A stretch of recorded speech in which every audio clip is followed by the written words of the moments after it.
Hello, welcome to part 2 of 10 Dot Complaints about the Power Rangers RPG. Before I begin, I want to make my objective perfectly clear.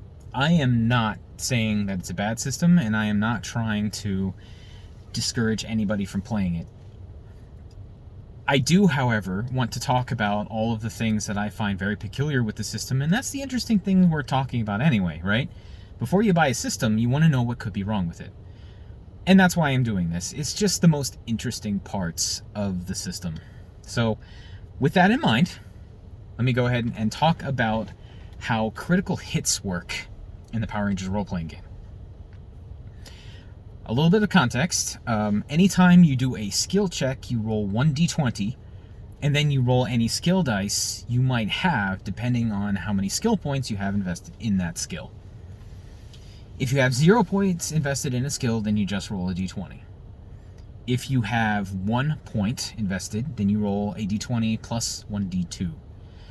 If you have 2 ranks in a skill, then it's 1d20 plus 1d4. And the progression goes d2, d4, d6, d8, d10, d12. So at d12, you are fully and completely trained in the skill. So, if you are fully trained in martial arts, in a strength-based martial art, then you roll a Mite Check, and you do 1d20 plus 1d12, add them together, and that is your result. If you beat your opponent's toughness and evasion, depending on which one they use to block with, then you've hit them and you deal damage. Now, here's where the critical hits come into play. Rolling a 20 on your d20 doesn't do anything. That's just a high roll. Your crits are determined by your skill dice. The book says that anytime your skill dice has rolled its maximum value and your skill dice plus your d20 are still enough to hit your target, it is a critical hit and you deal double damage. So, some of you who are statisticians may already be detecting the problem with this.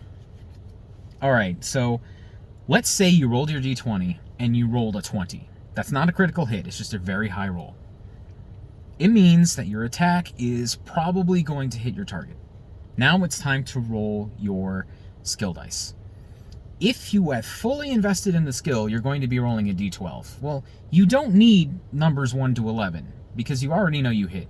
You would really like to roll 12 so you critically hit and deal more damage.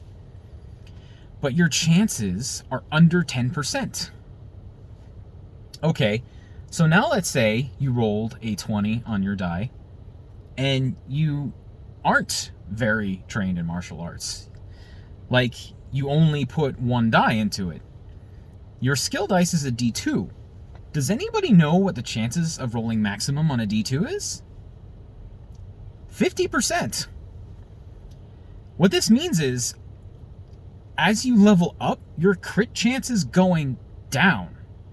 You're hitting more consistently, of course, but your opportunity to critically hit, critically succeed, gets worse. Now, I'm willing to admit that your chances of rolling high on a d20 aren't very good. You have way more chance and opportunity to roll under 15 than you do to roll over 15. If you consider 15 like your average number that you have to beat in order to hit somebody. Right? So, if you roll a 10, and then it comes time to roll your skill die, and all you have is a d2, you're going to miss. Right? Because the game stipulates that you have to roll maximum on your skill die, and the total result would have to be a hit normally. So rolling 10 on a d20 and 2 on your skill die, even though it's your max, if the putty has armor 15, you missed. You didn't crit. But every time you roll high, you're shooting yourself in the foot. If you have a high skill value, because your crit rate is garbage after that. Now, there is one way around this. You can specialize your skill. Specializing your skill is different than putting ranks in it. If you specialize your skill, then when you roll skill dice, you get to roll your highest skill dice value and all of the other values all the way down to D2. So you'd roll D2, D4, D6, D8, D10, D12, and then you just get to pick the one that you use. Actually, I think the book specifically says the highest one. I'll have to double check that.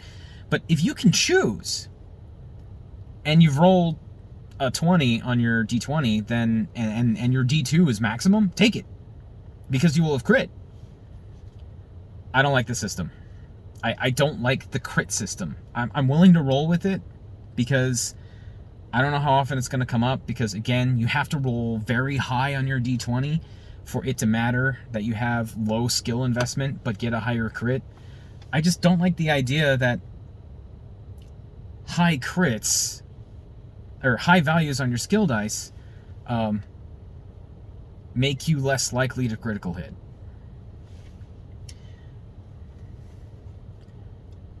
You know what? There's one rule I'm forgetting. If you go to the combat section, it says that if your roll doubles your opponent's defense, that you deal double damage.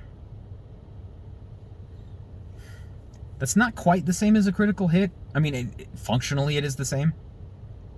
So I guess it works out a little bit. But I still have questions about crits. If you crit with a weapon that stuns, like martial arts, see my first video, and it's stun 1, did they get stun 2'd? Because that would be a big deal, not being able to move for 2 rounds. I don't know, but this crit system feels wrong. They should have just did it so that if you rolled max die on your D20, it's a crit. Anyway, stay tuned for more.